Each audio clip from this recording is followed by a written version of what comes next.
A modest proposal about Arizona. I'm Keith Olbermann in New York with the first guess. A week ago it was when a bolt of lightning struck Arizona Governor Jan Brewer, causing her to experience a moment of temporary sanity and in turn leading her to veto the lunatic fringe birther bill passed by the State House and Senate, which would have required each presidential candidate to provide a valid long-form birth certificate before they could appear on Arizona's presidential ballot. Ms. Brewer, last heard from claiming that there were decapitated Americans littering the Arizona desert, when she may have been misremembering what she saw on a TV crime drama, either came briefly to her senses or she herself felt threatened by the bill because of some ominous secret origin of her own, like that maybe her birth certificate reads Land of Atlantis, or perhaps Lost Greek City of Troy. The governor's intervention will not stop Arizona, not for long anyway. The state is still hell-bent on self-destruction, and at the current rate, it's going to meet its goal.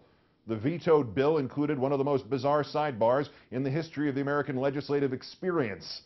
One of the more practical of Arizona's Republican totalitarian psychopaths realized that not every state generates a long-form birth certificate anymore, so he helpfully included other documents that could be presented as proof that you aren't from Kenya or Mars or Yemen or Panama.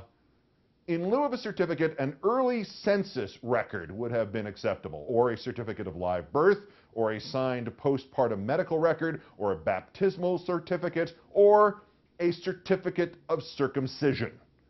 Yes, a certificate of circumcision. A bris certificate.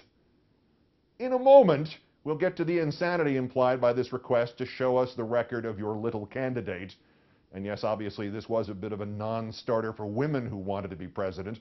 But first, it was explained to me by one Arizona politician that the suggestion of this documentation of the Moyle's toil, as it were, was made specifically to cover would-be presidents born at home. That there has not been a future president born at home since August 27, 1908.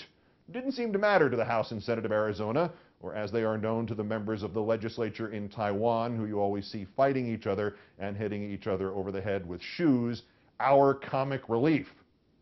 Unfortunately here, nobody's laughing at Arizona. In just the last 3 years, that state has given us the Papers, Please law, the ascent of white power groups inside state government, Senator Jon Kyle's not meant as a factual statement, the Republican candidate who invited supporters to fire a machine gun at a rally, the Tucson shootings, the recall effort against the sheriff who correctly blamed the right for violent rhetoric, and John McCain's decision to curse us all by elevating Sarah Palin from rinky-dink governor to national laughingstock. So back to the point. I have a modest proposal. Arizona is, after all, our newest continental state. Alaska 49, Hawaii 50, yes. But Arizona's 48th. Our ancestors were more sure about New Mexico than they were about Arizona. And I'd say that means Arizona's statehood is still unofficially an experiment. Well, they've failed. Any state asking presidential candidates to metaphorically wave their willies to get on the ballot is a failure. Now, to me, it would be wrong to simply say, hey, you're a territory again. No senators, maybe one congressman with or without a vote. Similarly, saying, okay, Arizona, great idea, didn't work. California, you take some of it. In New Mexico, you get this part. Nevada and Utah, maybe even Colorado, you get a little each. I don't think that's fair either. It's not like Nevada and Utah are any great shakes. No, here's my idea. Fair, not to the advantage of other states, just a clean break. Sell it. Sell Arizona. I don't see anything in the Constitution that says we can't. We bought Louisiana. We bought Alaska. All right, bad example.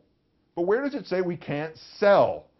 I mean, we'd have to take some humanitarian steps first, like moving the pro sports franchises out of there.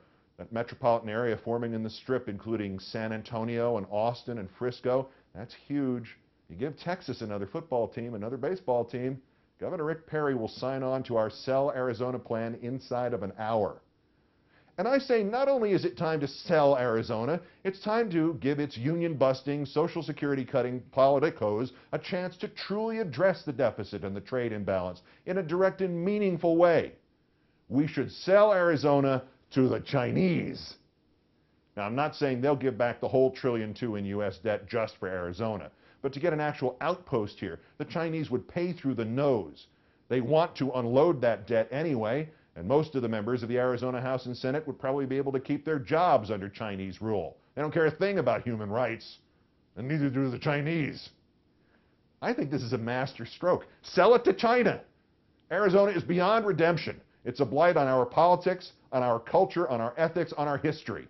And that was all true before Arizona flirted with asking would-be presidents to provide records of their circumcision, which, as you will necessarily agree, was the height of hubris. See you late spring.